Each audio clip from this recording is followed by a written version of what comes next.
بسم الله الرحمن الرحيم. الحمد لله رب العالمين، والصلاة والسلام على أشرف الأنبياء والمرسلين وعلى آله وصحبه ومن استنى بسنته إلى يوم الدين، سلم تسليما كثيرا. اللهم اجعلنا من الذين آمنوا وعملوا الصالحات وتواصوا بالحق وتواصوا بالصبر. اللهم ثبتنا عند الموت بلا إله إلا الله، آمين يا رب العالمين. رب اشرح لي صدري ويسر لي أمري واحلل عقدة من لساني يفقهوا قولي. Inch'Allah, aujourd'hui, dans notre série Tafsir simplifié, nous allons voir la troisième partie de la sourate Abasa. Dans cette troisième partie, nous allons parler de Allah nous parle de l'ingratitude de l'homme du verset 17 au verset 23. Allah nous dit: Ba'da'oudhu billahi minash shaitanir rajim. Bismillahir rahmanir rahim. Utilal insanu ma akfara min ayyi shay'in khalaqa min nutfatin khalaqahu faqaddara thumma as-sabila yassara thumma amatahu fa'aqbara thumma idha sha'a anshara kalla lamma yaqdima amara. Donc ici, de la 17e au 23e verset, Allah nous parle de l'ingratitude de l'homme. Allah nous dit: Utilal insanu ma akfara. Donc après avoir parlé, soulevé le message dans la deuxième partie, Allah nous rappelle maintenant que l'homme doit se regarder lui-même. Donc Allah nous dit que périsse l'homme comme il est ingrat. Qu'est-ce qu'on peut comprendre de ceci? C'est comme si l'ingratitude de l'homme est ce qui le tue. Donc c'est l'ingratitude de l'homme qui lui détruit. Donc en étant ingrat vers Allah, l'homme croit qu'il fait du mal à Allah. Mais ce qui est triste, il se fait du mal à lui-même. Donc Allah nous avait déjà montré l'un des plus grands signes d'ingratitude. C'était dans la sourate Naziat, quand Allah nous a montré jusqu'à quel niveau l'homme peut être ingrat, quand Pharaon s'est autoproclamé qu'il est Rab. Donc aussi, malgré que Moussa l'avait montré à Pharaon le Ayat al-Kubra, le plus grand des signes, donc le bâton qui s'est transformé en un serpent, il l'avait rejeté. Donc ici directement, le prophète sallallahu alayhi wa sallam a montré au Quraysh le plus grand des signes au Quraysh, et indirectement il a montré ce signe à toute l'humanité pour l'éternité. Le plus grand des miracles, et c'est le Coran. Mais eux aussi, comme Pharaon, ils ont rejeté. Maintenant, ce n'est pas seulement de dire, tu n'as pas seulement besoin de regarder la relation, c'est que l'ingratitude vers son Seigneur fait. Mais comme par exemple, si vous regardez les gens qui sont ingrats vers les autres personnes, ça joue sur eux, ça peut les détruire. Maintenant, par exemple, souvent les gens ont l'habitude de dire que je suis un self-made, I'm self-made. Ça veut dire quoi, self-made? Que tu t'es fait toi seul. Non seulement que tu es ingrat envers Allah qui t'a créé, tu es ingrat envers tes parents, tu es ingrat envers tes enseignants, tu es ingrat envers n'importe quelle personne qui t'a enseigné quelque chose. Tu te prends la tête en te disant que tu es mieux que tout le monde. Et ne suivez pas seulement le début de l'histoire, mais il faut regarder tout jusqu'à la fin. On peut te dire une grande célébrité, comme par exemple Michael Jackson. Au début, tu peux parler de lui, avoir envie d'être comme lui. Mais il faut suivre jusqu'à la fin, en savoir comment il a terminé. Et les soi-disant rappeurs qui sont là, qui se disent self-made, self-made, au début, tu peux les voir, tout va bien, ou ils font semblant que tout va bien. Ils ont les voitures, les maisons, etc. Mais il faut continuer à les suivre jusqu'à la fin. Et ça, c'est juste un petit exemple, mais je ne vais pas rentrer dans tous les détails de cela. Donc, mais ici, Allah nous dit seulement que l'ingratitude de l'homme, c'est ce qui le tue et le détruit. Après, Allah nous continue. Il a dit tellement que l'homme est ingrat, il demande cette question: Il dit min ayyi shay'in khalaqa. Oublie-t-il d'où son Seigneur l'a tiré? Oublie-t-il de quoi son Seigneur l'a créé? Et maintenant Allah nous rappelle ici qu'il nous a min ayyi shay'in khalaqa. Il nous a créé. Si l'homme s'est créé lui-même, peut-être il pouvait débattre of made, mais il ne sait pas créer même sa propre création. Il ne sait pas. C'est pour cela beaucoup de gens disent, par exemple, quand vous voyez il y a des millions de livres qui ont été écrits, tous ces livres, c'est essayer, soi-disant, de faire comprendre ou de faire réfléchir ou penser aux gens, de répondre à une question philosophique que malgré les décennies, les gens n'arrivent pas à répondre. D'où venons-nous? Qui sommes-nous? C'est des questions que la philosophie ne pourra jamais répondre. Allah nous répond ces questions dans ce Coran, parce qu'ici il nous dit que c'est lui qui a créé l'homme. Donc tout ce que tu as besoin de savoir pour répondre à ces questions, c'est que Allah a créé l'homme. L'homme vient de la création d'Allah. C'est tout. Mais c'est quelque chose qu'on ne doit jamais accepter. Ils ne veulent pas qu'on accepte ceci. Parce qu'on peut dire que l'une des plus grandes questions philosophiques qu'on demande, qu'est-ce qui est venu en premier? C'est l'œuf ou le poulet? Pardon, ou le poussin? Est-ce que c'est le poussin qui est venu en premier? Les gens vont débattre, non, c'est l'œuf qui est venu en premier. Maintenant, ils vont demander. Donc, avant de poser cette question, mais il faut poser la question qui est plus grande que ça, qui va te pousser à réfléchir plus loin. Qui a créé l'œuf et qui a créé le poussin? Donc, si c'est une question de savoir qu'est-ce qui est venu avant l'œuf ou le poussin, maintenant, si on pose la question aux soi-disant grands philosophes qui devaient réfléchir et penser à notre place, qu'est-ce qui est venu en premier? Qui a créé l'œuf et le poussin? Donc ça, c'est une question qu'il faut se poser. Mais Allah continue, il nous dit Min nutfatin khalaqahu faqaddara. Il répond à la question parce qu'il sait que personne n'a la réponse. Peu importe ce que les philosophes disent ou font semblant devant nous, parce qu'ils veulent même réfléchir à la place des gens en nous disant quoi penser et quoi dire, comment dire.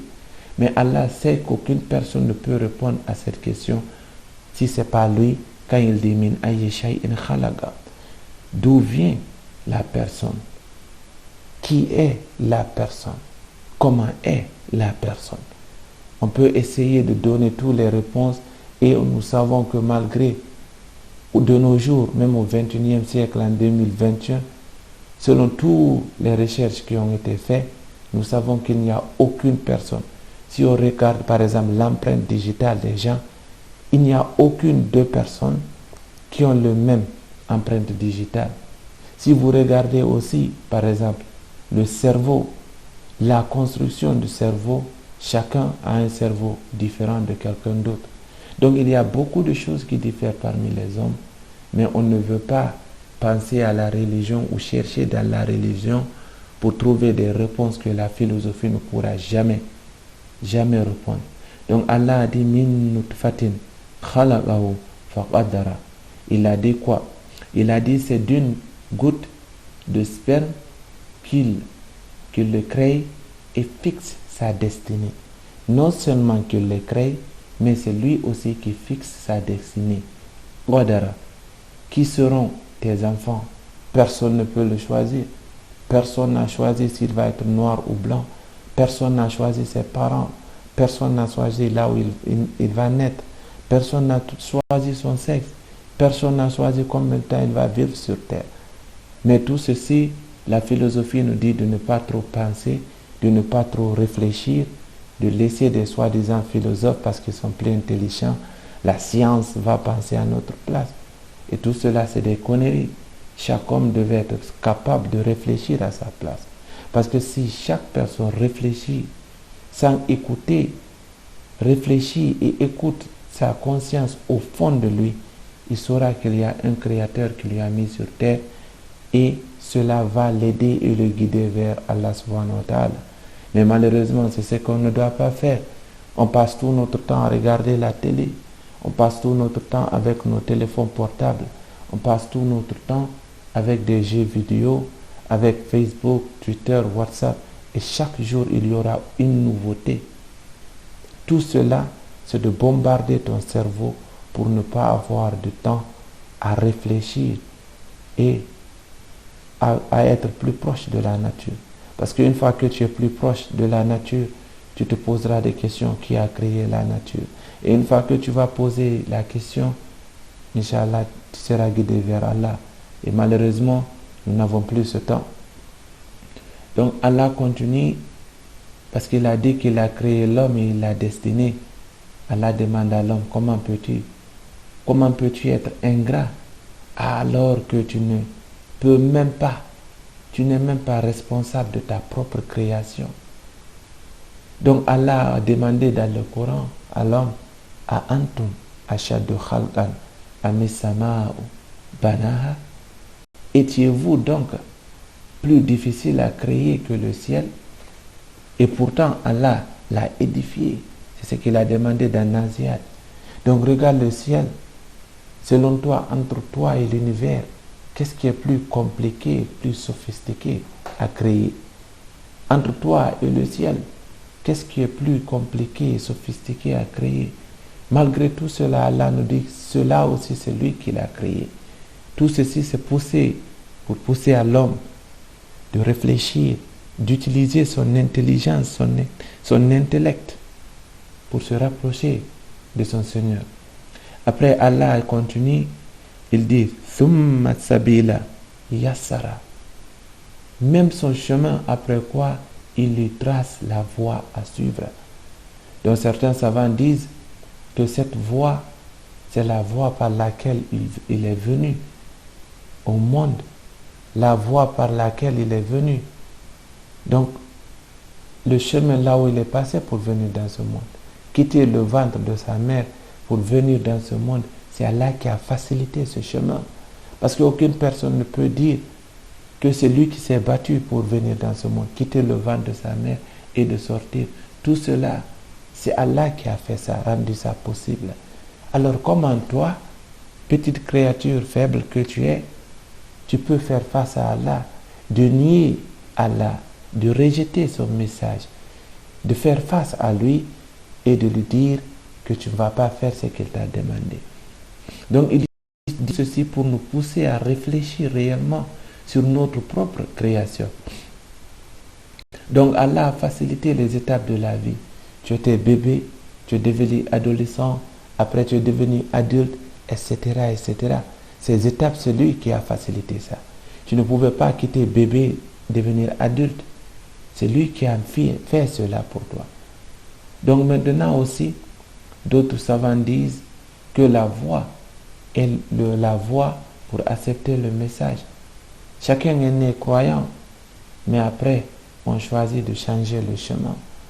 Chacun est né croyant, mais malheureusement, c'est quand on grandit que nous changeons de chemin. Donc tout ceci, c'est Allah qui a facilité pour nous.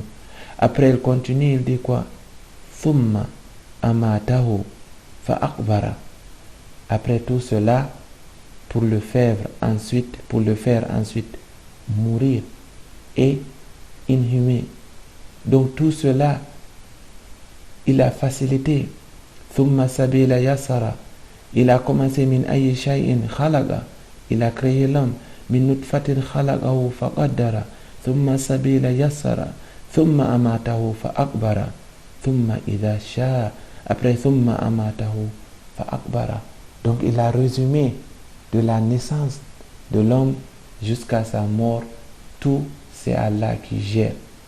Donc l'homme n'est même pas capable de gérer sa propre vie. Mais il est prêt à nier le message et de le rejeter. C'est pour cela Allah a dit Utilal insan ma akfara. Donc tout ceci, Allah nous montre que quoi? L'homme a été fabriqué de terre. C'est pour cela que tu vois des gens quand ils arrivent à un niveau juste peut-être parce qu'ils ont une voiture ou ils ont un bureau ou ils ont un peu d'argent ou un poste quelque part. Il se prend la tête en se croyant qu'il est au-dessus de tout. Mais malgré qui tu es, que ce soit président, député, entrepreneur, milliardaire, millionnaire, peu importe. Tu as été créé de terre, tu vis sur la terre, tu manges ce qui vient de la terre, tu mourras et tu seras enterré sur la terre et tu seras ressuscité de la terre. Donc peu importe ton niveau, peu importe qui tu crois être, peu importe l'occupation que tu as, un jour tu finiras dans la terre et tu as été créé de terre. Donc tout ceci, Allah le dit pour faire penser à la personne, pour lui faire réfléchir, pour qu'il puisse faire quoi? Pour qu'il se retourne vers son Seigneur. Allah continue, il dit Thumma idha sha'a anshara. Puis, quand il voudra, il le ressuscitera. Même après ta mort, tu ne vas pas revenir, tu ne vas pas ressusciter quand tu voudras, mais c'est Allah que tu ressusciteras quand lui, Allah, il voudra. Donc, tu ne peux même pas gérer tout cela. Donc, tu te réveilleras d'un seul coup et c'est Allah qui choisira le jour, le moment qu'il le fera. Tu ne pourras rien contre cela. Après, il a dit, pour motiver la personne, il a dit Kalla lamma yaqdi ma amara. Et bien que cet homme qui n'a pas encore accompli ce que Allah lui a prescrit. Donc tant que tu vis, Allah t'encourage. Parce que tout ceci, c'était de te pousser à réfléchir. Il a dit min ayyi shay'in khalaqa. Pense comment? Qui t'a créé? De quoi es-tu créé? Allah pose la question, il répond. Parce qu'il sait que personne ne peut répondre. C'est d'une goutte de sperme qu'il a créé et fixé sa destinée. Thumma sabila yassara. Après quoi, il lui a tracé la voie à suivre. Thumma amatahu fa akbara. Puis, pour le faire ensuite mourir et enterrer. Thumma idha sha'a anshara. Après l'avoir enterré, c'est quand Allah voudra, il le ressuscitera. Mais il lui dit Kalla lamma yaqdi ma amara. Alors, eh bien, que cet homme qui n'a pas encore accompli ce que Allah lui a prescrit, Allah donne une nouvelle chance à l'homme pour lui dire réfléchis tant que tu vis. Il faut réfléchir à te retourner vers ton Seigneur avant que tu retournes chez ton Seigneur. Donc réfléchis. En ce moment, tu peux faire des changements. Parce que tant que tu entends des messages, tant que tu as des rappels, c'est Allah qui te dit profite avant de mourir. Parce qu'à la mort, une fois que la mort te rend visite, tu n'auras plus la chance. Tu n'auras plus la chance de revenir en arrière. Donc c'est là où se limite la troisième partie. Inch'Allah, Allah a commencé en disant Utila al-insanu ma akfara. Il a dit Utila al-insan ma akfara, que périsse l'homme comme il est ingrat. L'ingratitude de l'homme lui a détruit. Il a demandé min ayyi shay'in khalaqa.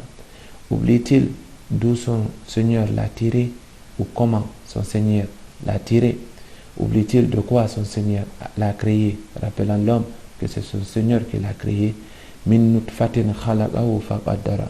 C'est d'une goutte de sperme qu'il le crée et fixe sa destinée. Non seulement qu'Allah lui a créé de sperme, mais aussi il lui a fixé sa destinée, comment il va vivre, qui il serait, etc. Donc, thumma sabila yassara. Après quoi, Allah lui a tracé la voie à suivre. Thumma amatahu fa akbara. Donc, thumma sabila yassara. Allah a tracé la voie, la bonne voie pour lui. Mais comme vous le savez, l'homme décidera autrement de suivre la voie qu'il veut, parce que seulement ce que son Seigneur l'a tracé. Thumma amatahu fa akbara. Pour le faire ensuite mourir et enterrer. Donc après tout ça, l'homme va mourir et il sera enterré. Même si on brûle ton corps, peu importe ce qu'on fait, ton corps se retrouvera sous la terre. Donc thumma idha sha'a anshara. Puis quand Allah voudra, il le ressuscitera. Kalla lamma yaqdi ma amara. Et bien que cet homme qui n'a pas encore accompli ce que Allah lui a prescrit, Allah motive et encourage la personne de changer le chemin sur lequel il est s'il n'est pas sur le chemin qui mène vers son Seigneur subhanahu wa ta'ala. Et encore, il encourage ceux qui sont déjà sur le chemin de continuer sur ce chemin. À la prochaine épisode, Inch'Allah. Et on se limite ici.